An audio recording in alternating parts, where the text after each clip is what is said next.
Welcome to Building Your Network Marketing Business with Jim Rohn.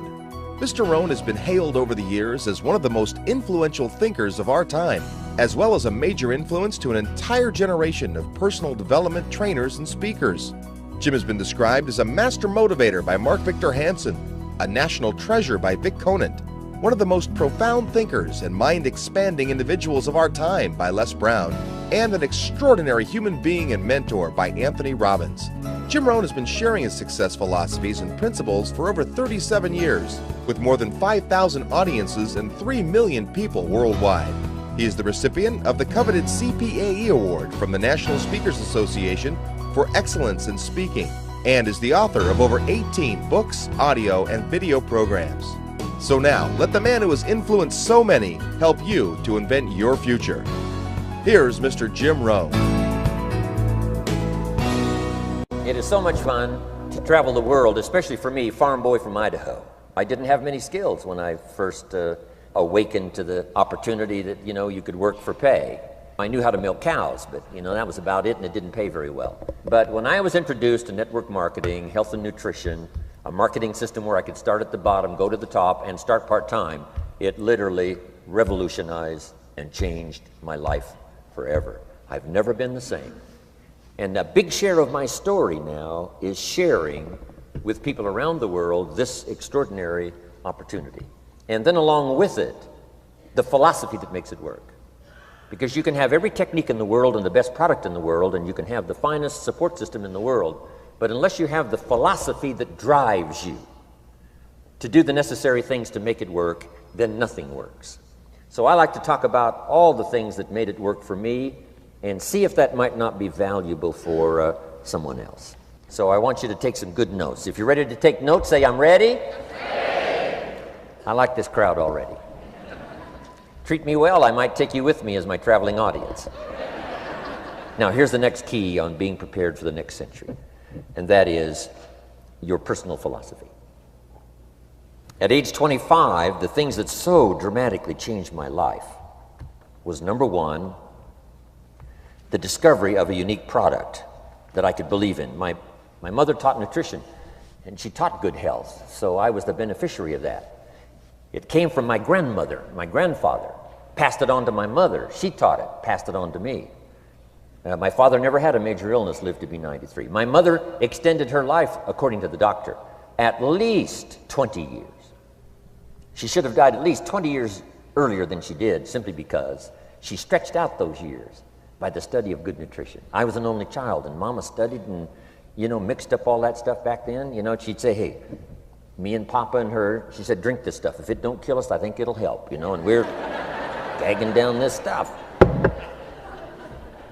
And Mama taught all of that, but the payoff was so incredible.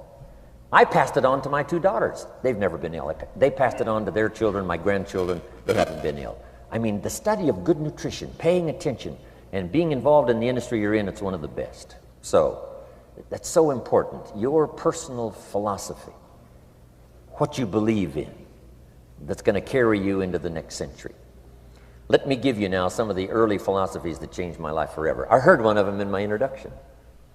Some of these philosophies have lived with me now all of these years. I've passed them on, and people have come back around saying, Mr. Rohn, 10 years ago, 20 years ago, 30 years ago, 35 years ago, I sat in your class and sat in your seminar, and those early things that you taught, I've practiced it and I'm doing it. A man not long ago showed me notes he took 23 years ago. And then he had me sign those notes. He said, I've used these notes to develop my life, my personal life, and my business life. And when he took those notes, he said, I was 18 years old. So it's incredible. I'm so thankful for all these years. But now I want to pass it along to you. Some of the philosophies that changed my life forever. Okay? If you're ready, say I'm ready. Ready. Here's the first one. Profits are better than wages. Once I understood that, I got rich. Profits are better than wages. Nobody taught me that in high school. I went to college for a year and a half. I never heard it. I'm 25 and broke. I'm not destitute. I'm broke. Too much month at the end of the money is broke. And I finally hear this philosophy. Profits are better than wages. Now here's the phrase that goes with it. Wages make you a living, which is fine. Profits make you a fortune, which is super fine. And you can live both fine and super fine. You've now got the mechanism and the ways and means to do that. Profits are better than wages. Guess what? I taught this in Moscow when I was teaching capitalism. You know, the communists had it all wrong. They taught that capitalism was, a big company that oppresses its workers. I mean, it was absolutely ridiculous. They had mentally lost it when they came up with this ridiculous philosophy. Communism taught capital belongs to the state, not the people. And we taught all these years what? Capital belongs in the hands of the people, not the state. That's why, of course, kids should pay taxes, because they can be capitalists, and all capitalists should pay taxes. And it doesn't take much to start an enterprise that makes a profit. I teach kids how to have two bicycles, one to ride and one to rent. I mean, how long does it take? How long does it take to make a profit? I mean, a little ingenuity and you're on your way. So profits are better than wages. Capitalism better than communism. Communism said people are too dumb and stupid to know what to do with capital. So you must take capital away from all the dumb, stupid people and give it to the all-wise, all-knowing state. And let the state run everything. I mean, that was communism. And they devastated every country they touched. I've been to East Germany. It's taking $1 trillion just to clean up East Germany.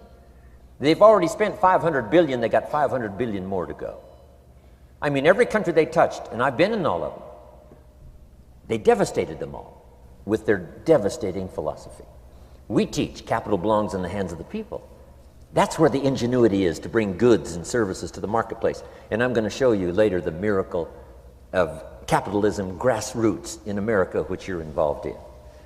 But once I understood this now, it was so incredible. Profits are better than wages. Now, when I first was recruited, I'm a distributor for this little product called Abunda Vita. And here's what my mentor said, Mr. Schoaf. He said, Mr. Rohn, you can start this miracle working business part-time. You don't have to go full-time, you can start part-time. And he said, if you'll devote, to start with, let's say 10, 12, 15 hours a week, where you'll start making a profit, here's what you can now say. I'm working full-time on my job and part-time on my fortune. Because profits lead to fortune. I got so excited about that philosophy. I'm working full-time on my job, but now I'm working part-time on my fortune. I found a way not only to make a living, you won't believe this, I found a way to make a fortune. Can you imagine what that's like then to get up in the morning?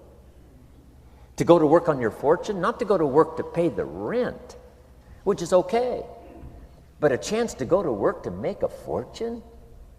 And I said, right now I'm working part-time on my fortune and full-time on my job, but it won't be long until I'll be working full-time on my fortune. Can you imagine what life is going to be like? Now, here was my first goal when I started, and that was part-time. I wanted to equal on my profits part-time what I was earning on my full-time job. This is called the magic of part-time. It is so thrilling for people to start working the business part-time, because now you can work on profits, and it doesn't take very long. If you'll really concentrate on those 10, 12, 15 hours a week, it won't be long if you really do it right and learn some of the skills I'm going to talk about. It won't be long until you can be earning as much part-time working on your fortune as you are full-time working on your job. I did that in less than 6 months. Now I've got an incredible invitation. I found a way part-time to work on my fortune, and I'm making as much money at that as I am on my full-time job. Would you like to hear my story? It was incredible. Now, here was my second goal, to make twice as much money part-time working on my fortune as I was working full-time on my job. And I reached that in less than a year.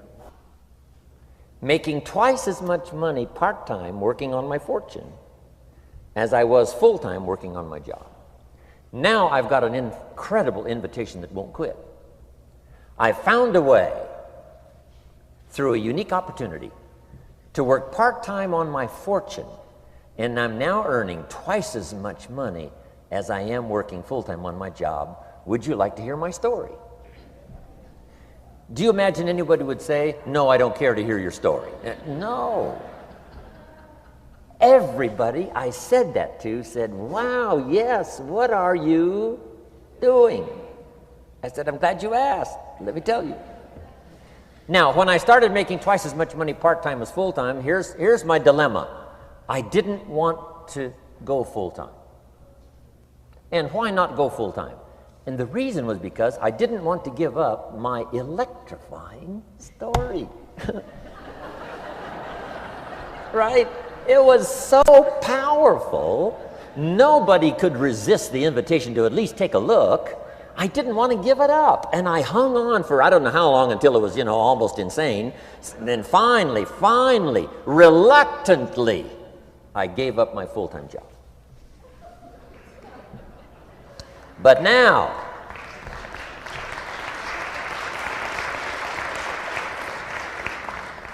you can imagine the thrill and excitement of going to work full-time on my fortune.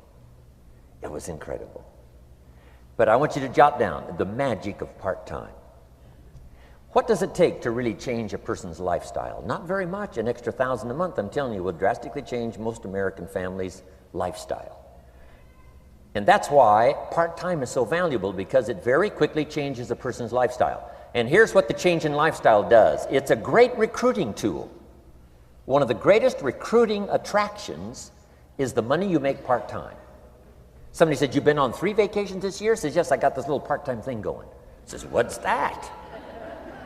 You bought 2 new cars, one for you and one for her? How did you do that? Said, I got this little part-time thing going.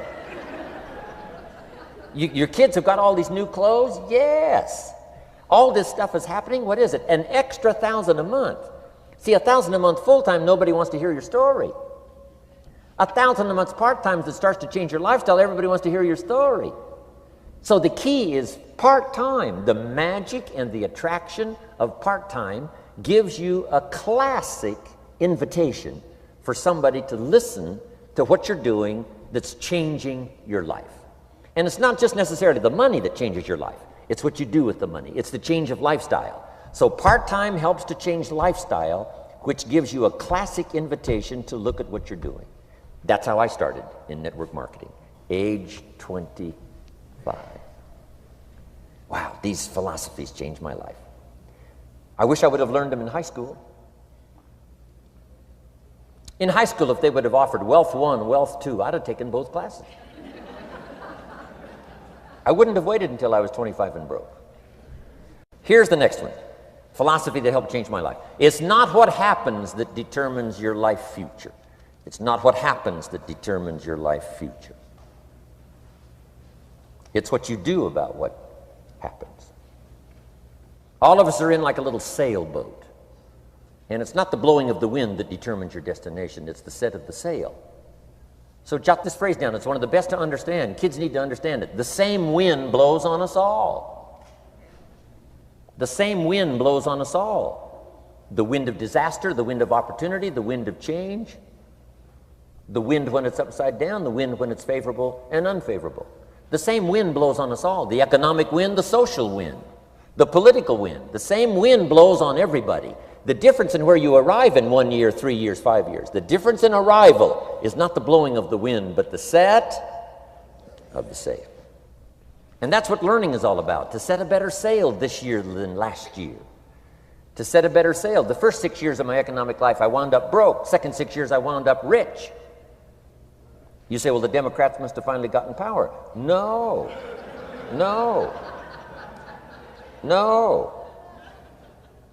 It was not a political change. Here's what changed the second 6 years of my economic life. It was my philosophy that changed. The set of the sail of better thinking, correcting the errors of the past and picking up new disciplines for the future. That's all I had to do at the end of the first 6. Correct the errors of the past and then pick up some new disciplines for the future. And my total life changed. The second 6 years was totally different than the first 6 of my working life. And guess who can do that? Anybody. Now, you can keep on the same path for the next couple of years as you have the past 2. But if you wish to, And maybe everything's okay for you and you don't need to. But if you need to make some changes, I'm telling you, you can start doing it today so that the next 2 years will be drastically different than the last 2. And anybody who wishes to do that can. And you can do it between ages 40 and 43. You can do it between ages 13 and 15. You can do it between ages 60 and 62. Any 2 years, any 5 years that you wish to drastically change from the previous 5, you can do it. If you wish to. Now, this isn't written. This is not a law. Here's what it's called: opportunity. But if you don't know you can change, if you don't know you can drastically change your income, change your future, change your health, change your marriage, change everything, if you don't know that, some people then go year after year after year after year not making much change simply because they didn't get to the class. They never read the book. They never went to the seminar. They never made the discovery. They didn't seek for the knowledge of how could I make my life better. And if you just rock along, I'm telling you it's okay. Anybody can live any way they choose, but I'm here to tell all of you that if you wish to, it's possible to make the next 3 years totally different than the last 3. And all you have to do is just a few things. So if you got that one now, it's not the blowing of the wind that determines your income. It's not the blowing of the wind that determines your fortune. It's the set of the sail.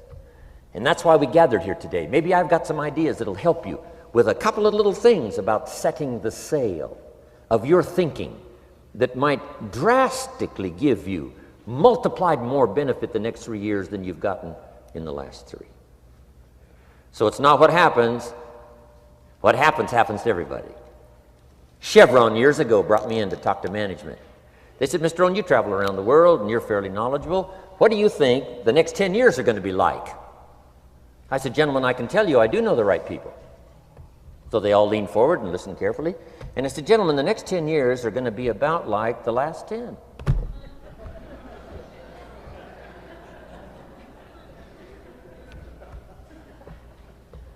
The next season after fall is, well, I promise you that's not going to change. After day comes night. I promise you that's not going to change. Here's how the last 6,000 years reads. If you want to make a note of Jim Rohn's vision of history the last 6,000 years, here's how it reads: opportunity mixed with difficulty. And if we're around another 6,000 years, it's going to read like that looks like for the next 6,000 years. Opportunity mixed with difficulty. Now, sometimes there seems to be more opportunity than difficulty, and then sometimes there seems to be more difficulty than opportunity, but the mix isn't going to change. After expansion comes recession. But after recession comes expansion. Not to think so, see, is naive. And once you've got just a little of this stuff settled, then you know exactly what to do. You know exactly what to anticipate, so you can be ready. Now, here's the next one, and I heard it in my invitation. Here's what it says: for things to change, you have to change. I was hoping the government would change, and taxes would change, and economics would change, and my boss would change and be more generous.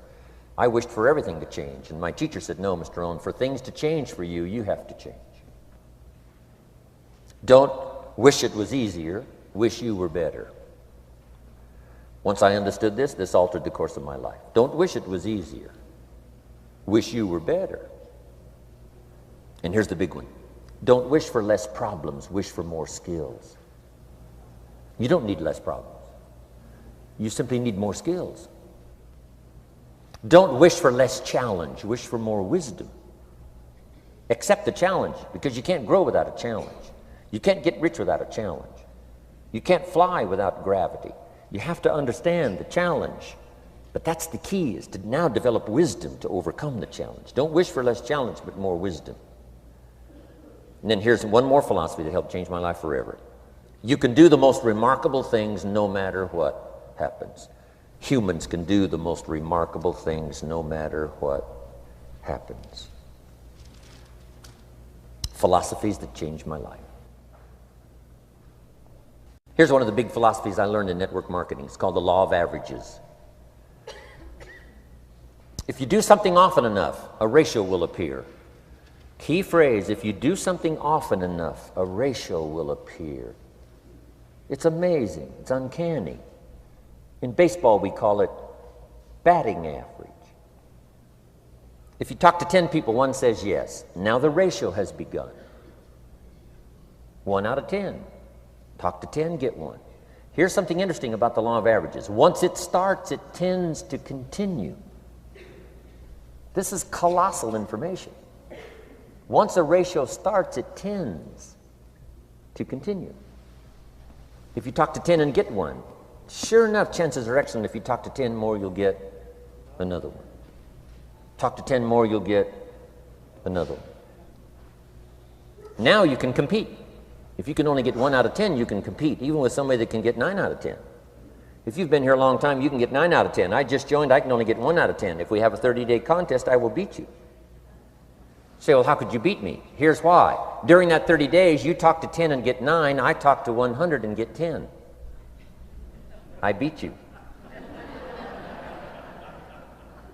Isn't that clever? This is clever stuff. And I do it for 2 reasons. I sincerely wish to win. But I do it for another very sincere reason. I wish for you to lose.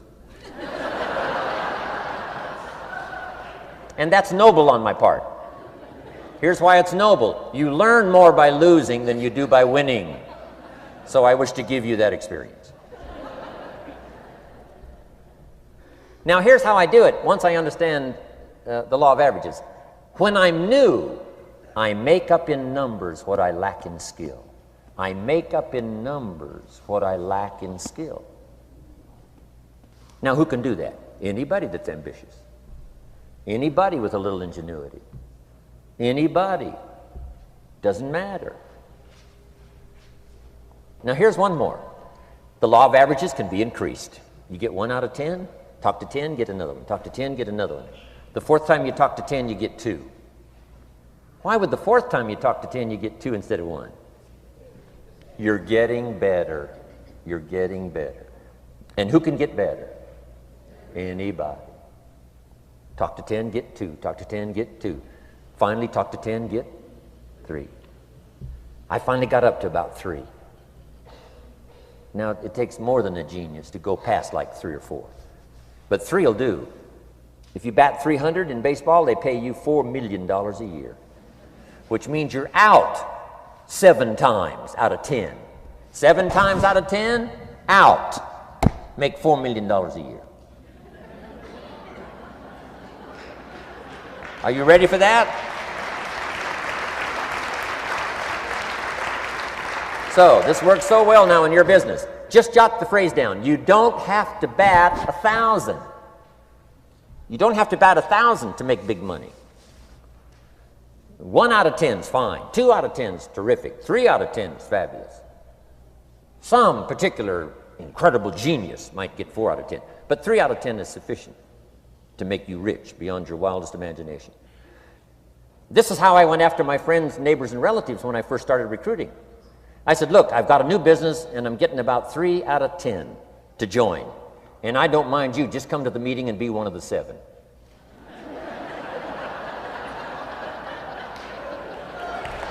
Right? Doesn't matter. Right? You're my friend, you'll do me a favor. And so it's not important to me that you like it. It's not important to me that you join. It's certainly not important to me that you buy. It's just important to me that you listen. One of the reasons, though, I want you to hear the story is because a year from now, if I'm doing well, I don't want you to say, how come you never picked up the phone a year ago? I never got a letter, never got a call. You call me a friend? You're making all this money, you never picked up the phone. So I don't want that to happen. So for 2 reasons, I want you to see what I'm doing. So that a year from now, if I'm doing well, I can say, you know, I gave you the opportunity. But also, just as a favor, come and be one of the 7. It doesn't matter to me if you buy or join. But I need 10 to get 3. And if you're one of the 3, wonderful. If you're not, wonderful. It doesn't. It might matter to you. It might matter to you, but it doesn't matter to me. Now, it matters to me because we're friends, but it doesn't matter in terms of my averages. So if you decide to get rich, just learn the law of averages. You're off and running. Now, here's the second law that changed my life forever in network marketing. I learned the law of sowing and reaping. And in the law of sowing and reaping is also the story of the law of averages. Jot this down. The story of the sower comes from the Bible. I'm an amateur on the Bible, but this is such a useful story. Here's what the story says. And take the notes because the drama's in the details. The sower was ambitious. Evidently, he was ambitious. When you read the whole story, you'll conclude, yes, this was an ambitious sower. Here was number 2. He had excellent seed. The sower who sowed the seed had excellent seed. And the excellent seed can be an excellent opportunity, an excellent product, an excellent story. So we've got an ambitious sower with excellent seed. But now here's the rest of the details of the story. For your information, for the drama of your life, so you can understand things better. Learning some of this is how I got rich by age 31. Okay. Number 1, it says the sower goes out to sow the seed, but the first part of the seed falls by the wayside and the birds get it. So jot this down. The birds are going to get some of the seed. The birds are going to get some of the seed. Now you say, well, Mr. Rohn, what does that mean? Well, I invite John to come to a meeting. He said he'd be there Tuesday night. Tuesday night I show up, John isn't there. I say, John, I wonder why John didn't make it. Now I know the answer. The birds. The birds. John had this great idea of coming to the meeting to look at an opportunity, and somebody stole it and said, you're not going to go see network marketing. And he says, well, maybe not. So have you jotted that down now? The birds are going to get some. Now, when the birds get some, you've got 2 options. Number 1 is to chase birds. And say, well, let me get a hold of the person that talked him out of coming to the meeting. I'll tear him a new page. But I wouldn't do this. Here's what happens if you go chasing birds. You leave the field. If you go chasing birds now, you leave the field, which is going to distract from your future, not add. So you can't chase birds and try to straighten this stuff out. Here's what it is. It's just one of those things. And here's the best comment when things are a little disappointing. Isn't that interesting? You just have to say, I thought sure he would be there. He promised me. He promised me. But I know it was the birds. And you just have to say, isn't that interesting? Now, here's the rest of the story. It says, the sower kept on sowing. See, that was the secret to his success. He kept on sowing. And if you keep sowing, you can sow more than the birds can get because there aren't enough birds. If you keep sowing, there are some birds, but there's not enough because the law of averages will work for you. My mentor taught me, he said, you know, Mr. Rohn, there's only 9 or 10 real nasty, miserable people in the whole world. Now, he says they move around a lot, you know, and you're liable to... You'll bump into one once in a while. But when you bump into one, you say, there's only 9 more like you. I can handle that in the whole world. Okay. Now, here's what else it says. The sower now keeps sowing the seed. Now the seed falls, the story says, on rocky ground where the soil is shallow. And the rocky ground where the soil is shallow is not of your making, because you had excellent seed and you were an ambitious sower. So the rocky ground where the soil is shallow is not of your making. But here's what it says what happened. This time, the little seed that falls in the ground starts to grow, and the little plant starts to grow. But the first hot day, it withers and dies. It dies. Not an easy thing to watch. I finally get John started. Sure enough, 3 or 4 days later, somebody says, boo, and he goes,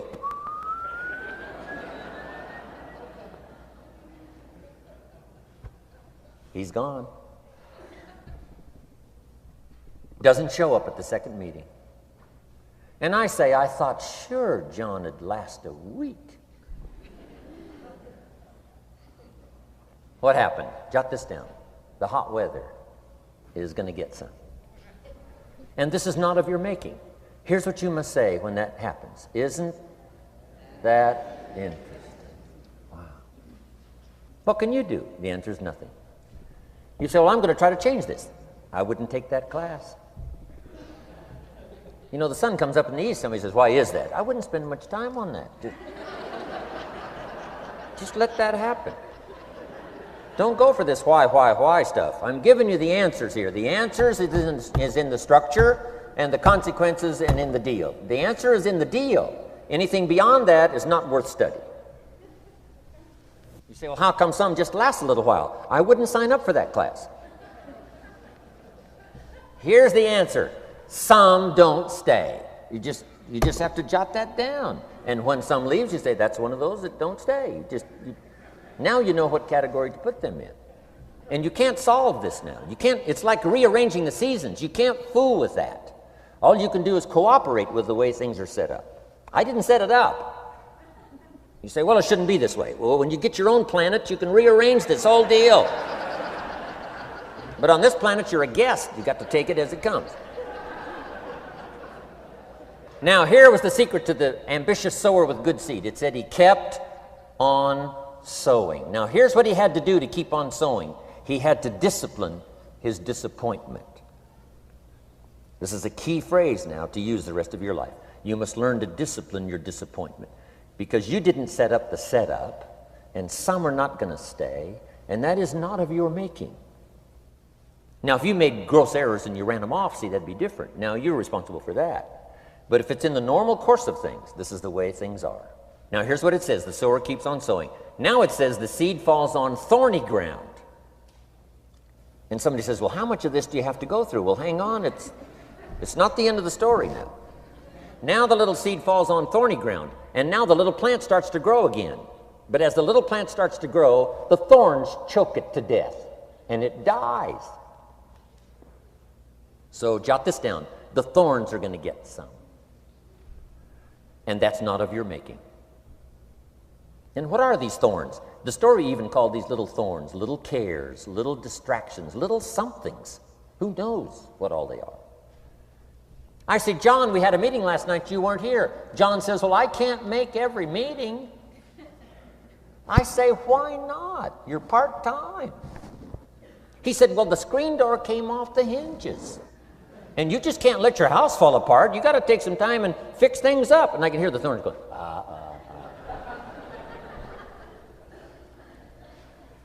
He says some extra trash had piled up in the garage. You can't let mountains of trash take over. You got to keep your trash hauled out. People who let little things cheat them out of big opportunities. People who let little things cheat them out of big opportunities. And you feel almost helpless. What could I do about that? And that's nothing. And you say, well, why is this? I'm asking you not to sign up for that class. Don't sign up for these why is this class. It's just the way it is. Like winter following fall and spring following winter. So if you got that, the thorns are going to get some. But now here's the good news. Let's read the rest of the story now quickly. The sower now what? Keeps on sowing the seed. Keeps on sharing the story. Keeps on giving an invitation. Yes, the invitation can be more powerful for me as it was 1 year later than it was the first month. Because now I'm saying I'm making twice as much money part-time as I'm making on my full-time job. Yes, the story can be more powerful, but the law of average is still going to work. But now here's what the story said. Finally, the seed falls on good ground. Finally, the seed falls on good ground. Now put this in parentheses. It always will, if you keep sowing. If you share a good idea long enough, it will fall on good people. But now here's the rest of that story. Some of the good ground did 30%. And some of the good ground did 60%. And some of the good ground did 100%. You say, well, why the difference in numbers? I wouldn't sign up for that class. Come on. Have I said that often enough now? Don't register for that class. It's just the way it is. Now, I tried to get the 30s to do 60. Found out it was more than I could handle. I used to say, I'll make them successful if it kills me. I almost died. No, you can't do that. Here's what you do. Let the 30s do 30 to the best of their ability and keep doing 30. because that's how they build their lifestyle and get what they want out of life. And let the 60s do 60, and let the 100s do 100s. Now, how can you get some to do 100%? You got to go through all these experiences, and you got to talk to all these people. Let me quickly give you now a list of the skills that changed my life forever. Developing a new philosophy that I could do it in my network marketing experience now led me to developing new skills. Right, I knew how to milk cows, but it didn't pay well. Here's the first skill I learned that changed my life: getting a customer, making a sale. And of course, sales for you is easy, right, because it's not technical. Right? The technical is all taken care of. You simply represent your product. If you share a unique product, talk about its merits, persuade someone that it's the best, they agree to buy, that's the simple art of sales. But in your business, here's what it's more like: sharing. Because using the product yourself, gathering some testimonials, you simply share that. So we're not talking like high-powered spacecraft technical skills here.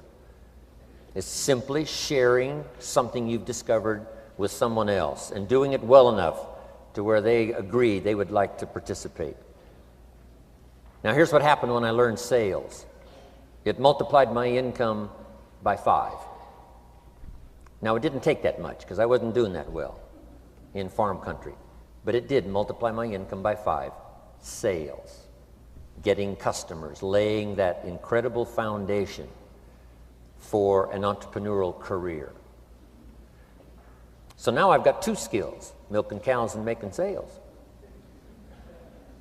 Here's the next one I learned that changed me forever, and that's recruiting, introducing the business opportunity to new people, learning how to give a good invitation, learning how to give 2 kinds of presentation, formal and informal.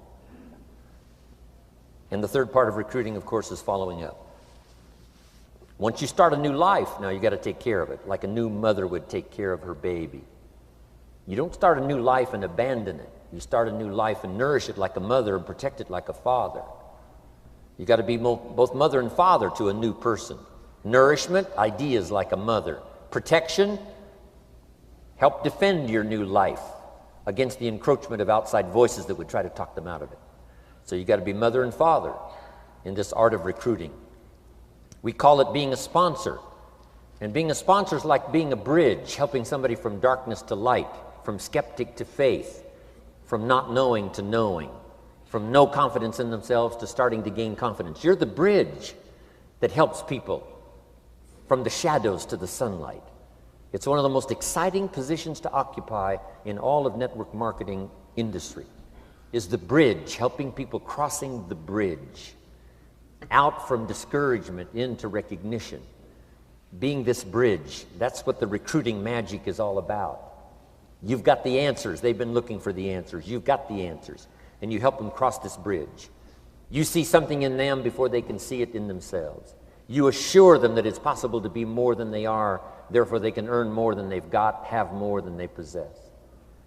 This is one of the great arts in the world, and here's what's exciting about this art. It pays big money. Because now you operate a unique philosophy taught first in the Bible. John Kennedy taught it in his inaugural speech. Zig Ziglar's got one of the best ways to put it. And that's the secret to wealth. The secret to wealth and fortune. First taught in the Bible. Because the question was asked, how can we achieve greatness, great wealth, great power, great influence, great recognition, great self-esteem? How can we achieve greatness? The master teacher was asked. And here was his formula for achieving personal greatness.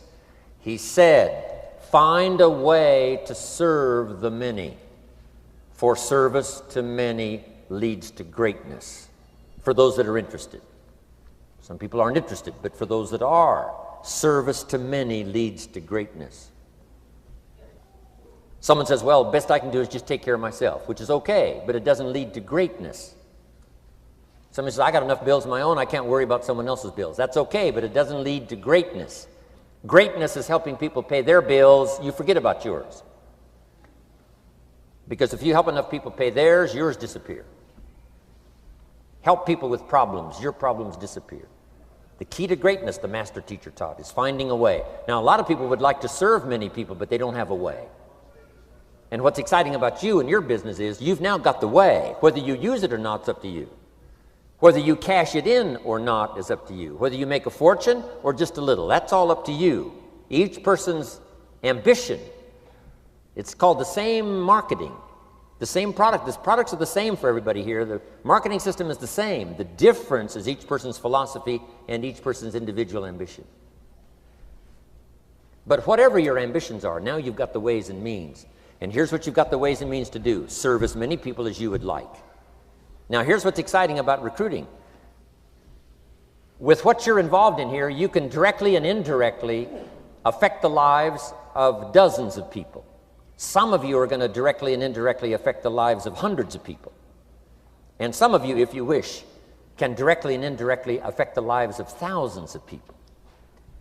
And the pay is accordingly. If you affect a few, you earn that pay. If you affect the many, you earn that pay. But the secret is found in the Bible. Service to many leads to greatness. Now, John Kennedy said it in his inaugural speech. Here's what he said: don't ask. Don't we wish that was the current political philosophy? Where is John Kennedy and his philosophy? John Kennedy said, don't ask. That's important if you understand philosophy. He said, don't ask what the people can do for you. Don't ask what the country can do for you. Don't ask what the government can do for you. That's not how you get rich. That's not how you have high self-esteem. That's not how you get trophies to put on the mantle above the fireplace, asking what the people can do for you. Don't ask, he said, what the people can do for you, but ask, what could I do for my country? And the country means the people. What could I do for the people? I want trophies. I want recognition. I want high self-esteem. I would even like a chance to make a fortune. John Kennedy says it's easy. Don't ask what the people can do for you, but ask, what could I do for the people? Could I directly and indirectly serve many in my country? And now that you are participating in this program, the answer is yes. Now, Zig probably said it best. Zig's got some great stuff. Zig and I have been good friends for a lot of years. Zig says money isn't everything, but it ranks right up there with oxygen. Yeah, Zig, you're right. Zig says, my dentist told me, Zig, only floss the teeth you want to keep. You know, forget the rest. But here, Zig is famous for this now. This is one of Zig's philosophies, and it goes right along with the other two, the Bible and John Kennedy. Here's what Zig says: if you help enough people get what they want, you can have everything you want. If you help enough people get what they want, you can have everything you want. Now, wanting everything you want, we call that self-interest. But it's okay to have self-interest if you do it in a positive way. By helping enough people get what they want, you can have everything you want. Now, you can accomplish all that by learning this next skill called recruiting. And I learned it, and it made me fortunes. So now I've got 3 skills: milking cows, making sales, and recruiting. Here's next I learned: communication, how to conduct a meeting. I learned identification, logic and reason, attack and confess, solution. Simple deals on communication. Wasn't easy for me at first. I stood up to give my first presentation, my mind sat back down. Right? Y'all been through that?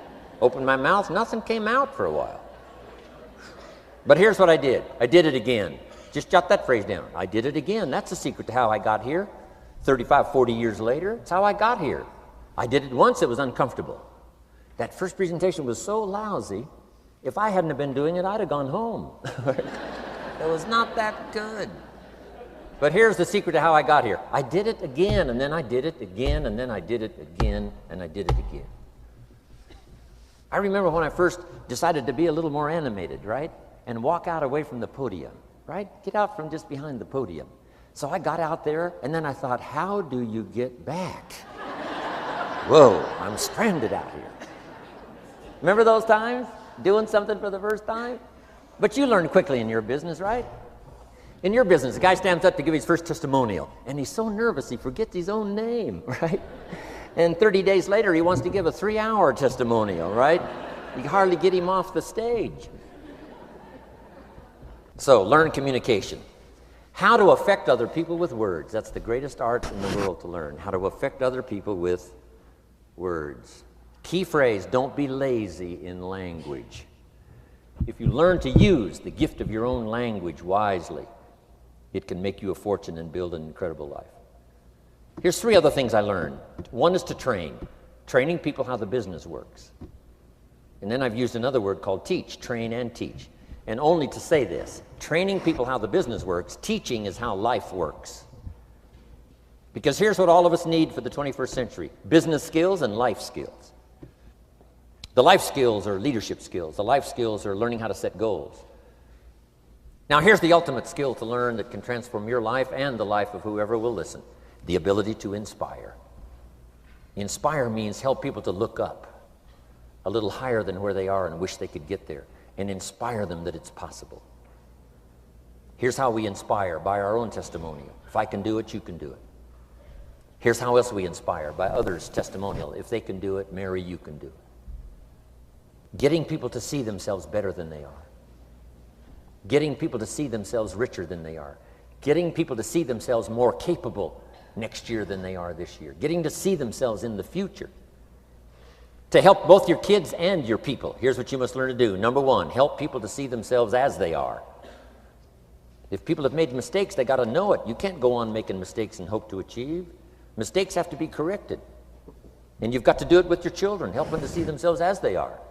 If they've messed up, here's what you've got to say: you've messed up. But here's what's important as a parent: don't leave them in the mess. Some parents, tell their kids they've messed up and then they leave them in the mess. They don't paint a better picture. Here's what you could become with just a couple of more changes. Rather than this, here's what you could be. So we must help our children see themselves as they are, but here's the greatest gift: to help our children see themselves better than they are. To transport them not only past to see their mistakes, but transport them to the future to see their opportunity. To see the person they can become. My mentor had that greatest gift to help me to see myself better than I was. At first it was difficult to see, then I started to believe, and that's how I got here today. He said, one of these days, Mr. Rohn, you'll walk into a room full of people and you will hear some of them say, "That's him, that's the famous man." I said, well, that could never happen to me. He said, trust me. If you keep working hard on the disciplines like you're doing right now, that'll happen. You'll walk into a room full of people and you'll hear one say, "That's him, that's the famous man." He saw it and he tried to get me to see it. And now finally it's happened. I think when I walked in here today, I think I heard someone say, "That's him, that's the famous man." It happened for me.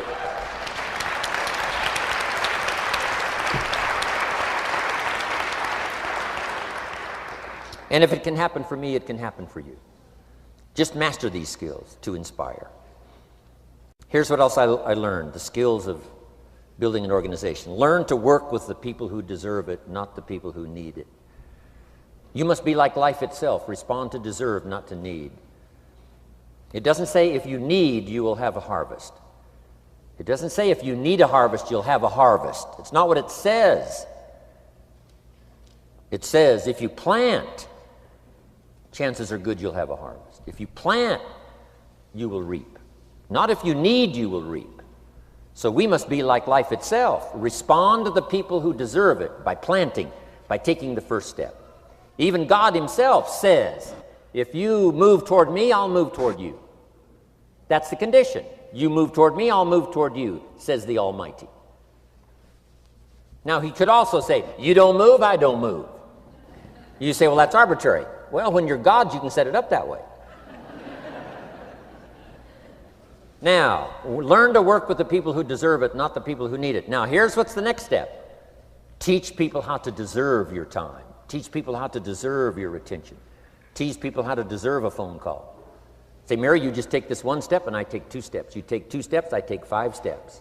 You don't step, I don't step. But this isn't hard now. You step, I step. You respond, I respond. You try, I try. You make a call, I back you up. Right? Learn to teach people how to deserve your time and your attention. Next, I learned to work by group more than individual. Here's why. 80% of the people do 20% of the business. So 20% of the people you can work with individual, 80% you have to work with by group. But group is very powerful, less confrontational. Then here's what's important for all of you to learn as a sponsor, helping other people. You can help 1,000, but you can't carry 3 on your back. You can help 1,000, but you can't carry 3 on your back. And I'm sure all of you have already gotten that experience, even though you've been here a short time. Some people will try to get on your back. That's where we got that expression, get off. That's where we got that. A guy discovered somebody on his back and said, what? I can't carry you, get. Now, if you're like some I see here, 6'4" and you weigh 300 pounds, you might carry one, and if you were really big enough, Kareem Abdul-Jabbar or something, you might carry 2, but you can't carry 3. When babies are born, they were not designed just to be carried. Babies were not born to be carried all their life. Someday you got to try your legs. Someday you got to try your wings. Someday you got to try. Even if you fall down, you got to try, because you can't just crawl around all your life. You can't be carried all your life. So as quickly as possible, you can help 1,000, but you can't carry 3. Next, don't expect the pear tree to bear apples. I used to try to change everything. You can hang apples on a pear tree. I'm telling you, it won't help. You can put up a sign, this is an apple tree. Sure enough, come the season, pears. Here's what I learned. You cannot change people, but they can change themselves. You cannot change people, but they can change themselves. Incredible. Capital in your business isn't what matters. Okay, it's not the money that buys you a future. It's your skills that buy you a future. Money and no skills, and I'm telling you, you're still poor. Money and no ambition, where are you? Money and no courage, you're broke. A little bit of money and a whole lot of courage. That's all we need. I'm looking for people when I'm recruiting back in those days, and the money didn't matter. What mattered to me was somebody's willingness, somebody's ingenuity, somebody's willingness to try, right? If they had $1 to invest, that was plenty for me. $1 and some ambition, and I can show you how to get rich, and it'll be one of the classic stories of the company. I go to recruit somebody, they say, I don't have any money. See, I've been looking for you for 6 months. Let me show you how to do it without any money. Because here's the rules of capitalism. Jot this down. You can either buy and sell, or if you're in certain circumstances, you can sell and buy. If you've got ambition. Now, if you haven't got ambition, we can't cure that, and money won't cure lack of ambition. But if you've got $1 and some ambition, I'll show you how to get rich. And even if you don't have $1, I'll show you how to get rich, because you can sell and buy. Somebody says, as soon as the product arrives, I'll sell it. Then you don't understand. You don't understand the magic of fortune if you say, I have to wait till it gets here to sell it. And you probably don't understand the value of your own story. Once I understood that, I knew I was going to be wealthy. That's why right in the beginning I started giving big tips. I knew I was going to be wealthy. Say, wow, this guy tips like a rich man. I said, that's right, he tips like a rich man. Even in the beginning, I tipped like a rich man because I knew I was going to be rich. Wow. Isn't this fun? Yes. So jot these phrases down as I close. Number 1, the greatest value in life is not a bank account. The greatest value in life is not a car, a home to live in. The greatest value in life is this. Make a note. Living a good life. In the midst of all of our achieving and recruiting and building and growing, helping other people, being a part of society and the country and the world, being all of this stuff, here's what you must figure out all of your life, how to continually live a good life. So let me give you my short list. I'll cover the long list the next time I see you. Here's the short list on a good life. Number 1, productivity. If you don't produce, you won't be happy. Here's number 2, good friends. The greatest support system in the world is good friends. You got to work on that. Don't be careless here. Friends are those wonderful people who know all about you and still like you. Here's next, spirituality. I'm not asking you to be a believer. I am a believer that humans are more than an advanced form of the animal kingdom. I'm a believer that we're a special creation. I don't ask you to be a believer, but here's what I do ask. If you are a believer, here's what you must do. Study, practice, and teach. Whatever's valuable to you, study, practice, and teach. Repeat it after me now, again. Study, practice, and teach. Here's why. It builds the foundation that builds the country, that builds the nation, that helps us to compete among the nations of the world in the 21st century. And this is one of those subjects, to study, practice, and teach. Next, my parents taught, don't miss anything. Don't miss the game. Don't miss the performance. Don't miss the show, the movie. Don't miss the words. We're all inspired by the words. Elton John says she lived her life like a candle in the wind, never knowing who to cling to when the rain set in. You can't miss those lyrics. You can't miss the music. You can't miss the songs that nourish the soul. You can't describe how brief and fragile life is much better than that. George Harrison, one of the Beatles, sings, "If not for you, the winter would hold no spring. Couldn't hear a robin sing. I just wouldn't have a clue if not for you." Wow. You got to remember the words that reflect the experience. Barbra Streisand sings, "It used to be so natural to talk about forever, but used to be's don't count anymore. They just lay on the floor till we sweep them away. You don't sing me love songs, you don't say you need me, and you don't bring me flowers anymore." Illustrative of all of our experiences. Winston Churchill said, "The truth is incontrovertible. Malice may attack it and ignorance may deride it, but in the end, there it is." You got to use that. Feast on someone else's comments. Because, see, you could stay up all night and not think of that.